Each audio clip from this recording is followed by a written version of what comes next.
30 तारीख को पलवल के औरंगाबाद गांव में प्रशासनिक अधिकारियों का एक रात्रि ठहराव कार्यक्रम था,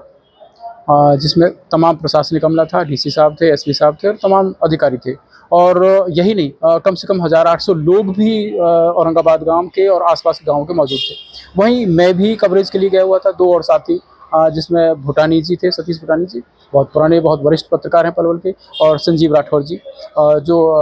जिनका डिजिटल मीडिया में अच्छा नाम है। तो वो लोग भी पत्रकारिता यानी कि कवरेज कर रहे थे। तो उसी दौरान जब हम लोग कवरेज कर रहे थे तो DIPRO विजेंद्र कुमार वो जा करके सतीश जी और संजीव जी से कुछ कहते हैं, और क्या कहते हैं, कहते कहते और उन लोगों की बहस हो जाती है। बाकायदा वो वहाँ बहस होती है, और बहस में क्या कुछ है, और बहस भी काफ़ी समय तक रही। और वो सारा जो वाक़या है वो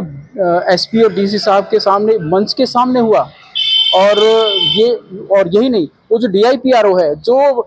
सरकार की तनख्वाह या पब्लिक के पैसे से जो तनख्वाह ले रहा है, जो जिसका काम है सरकार के अच्छे कामों की नुमाइंदगी करे और पत्रकारों के साथ अच्छे संबंध बनाए, लेकिन वो पत्रकारों के बीच में आपसी संबंध बनवाने की बजाय जब से यहाँ पर पोस्टिंग हुई है, यहाँ पर पत्रकारों के बीच में फ्रैक्शन करने का काम किया है। यहाँ पर कई यूनियनें बनवा दी, और हाल ही में ये इस वाक़ये के बाद में उन्होंने एक और नई यूनियन का गठन करवा दिया। उसमें नाम दिया है उसको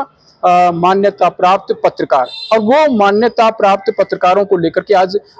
इसी मुद्दे को लेकर के DC साहब से मिला है, और हमारे खिलाफ, यानी कि हम जो लोग हैं, जिसमें मुझे लग रहा है कि शायद केवल मैं एक मान्यता प्राप्त पत्रकार हूं, बाकी और सारे डिजिटल मीडिया से जुड़े हुए साथी हैं, अच्छी मेहनत कर रहे हैं, खून पसीना बहा रहे हैं, और किसी की कोई खैरात पे नहीं जी रहे हैं, और स्वयंजीवी हैं, श्रमजीवी हैं, और अपना परिश्रम करके जो अच्छी बातें हैं सरकार की, उसको सामने सरकार के प्रशासन और देश दुनिया के सामने रखते हैं। और कोई दुखी है, पीड़ित है, तो उसकी आवाज़ को भी बुलंद करने का काम कर रहे हैं। तो ऐसे में जो DIPRO को जो नज़रिया था, जब संजीव जी और भूटानी जी से जब बहस चल रही थी, तो यहाँ तक भी कहा, वो हमारे पास कैमरे में रिकॉर्ड हो गया, बाई चांस की बात है कि इसमें ये भी आवाज़ आ रही है, शायद बाहर चल, तुझे वहाँ देखता हूँ। मतलब एक DIPRO अपनी हैसियत औकात से बढ़ करके, जिसका काम है पत्रकारों के साथ समन्वय करने का, वो अपनी हैसियत को छोड़ करके पत्रकारों से ये कह रहा है कि बाहर चल, तुझे देखता हूं। और वो सारा काम भी हुआ है प्रशासनिक अधिकारियों के समक्ष। मैंने और भूटानी जी ने जाकर के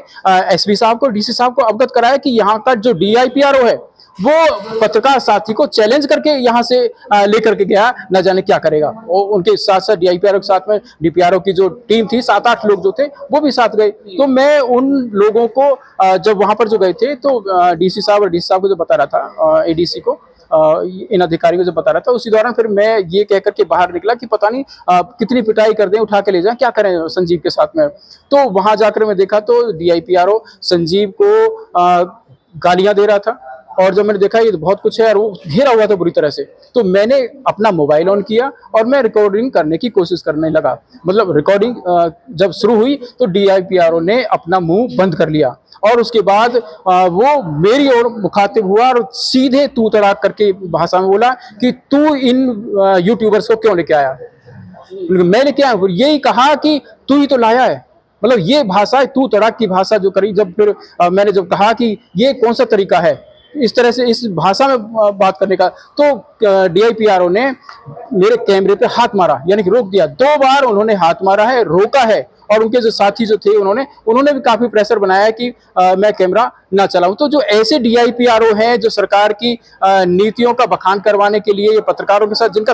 अच्छा तालमेल होना चाहिए, वो पत्रकारों को इस तरह से खिलाफ कर रहे हैं कि वो मजबूर हो प्रशासन के और सरकार के खिलाफ काम करने के लिए। तो मैं मुख्यमंत्री जी से निवेदन करता हूं, यहाँ के SP और DC से भी निवेदन करता हूं कि वो इस मामले में संज्ञान ले, और ऐसे जो गंदा जो DIPRO है, जिसने पत्रकारों के बीच में बहुत भारी फ्रैक्शन कराने का काम किया है, उसके खिलाफ मुकदमा तो दर्ज हो, और उसको तुरंत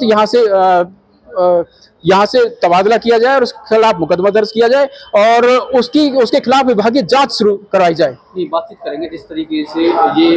जो नया संगठन बना है मान्यता प्राप्त पत्रकारों का, क्या ये पहले स्टार्टिंग से ही मान्यता प्राप्त पत्रकार है, या ये जो आजकल जो वर्ग, ये DIPRO ने खड़ा किया है, कोई मान्यता प्राप्त कोई संघ या संगठन नहीं था। इस वाक्य के बाद में जब लगा कि मेरे से गलती हो गई है और उस गलती की रिकॉर्डिंग हो गई है, केवल DIPRO ने इस संगठन को खड़ा करवाया है, और और वो ही यहाँ पर डीसी साहब को और अधिकारियों के साथ मिलाने के लिए के आए हैं। मैं कह रहा था जिस तरीके से जो अब तमाम मजीद जो साथी हैं जो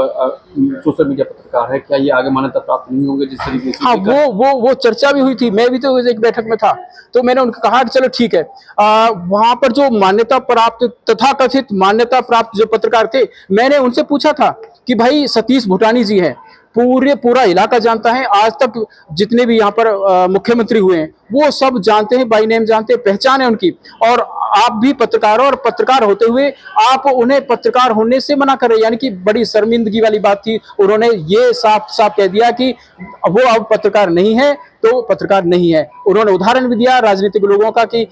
एमएलए अगर एक्स हो जाता है, पूर्व हो जाता है, तो उसको कोई नहीं पूछता। तो उन्होंने साफ साफ भूटानी जी का जो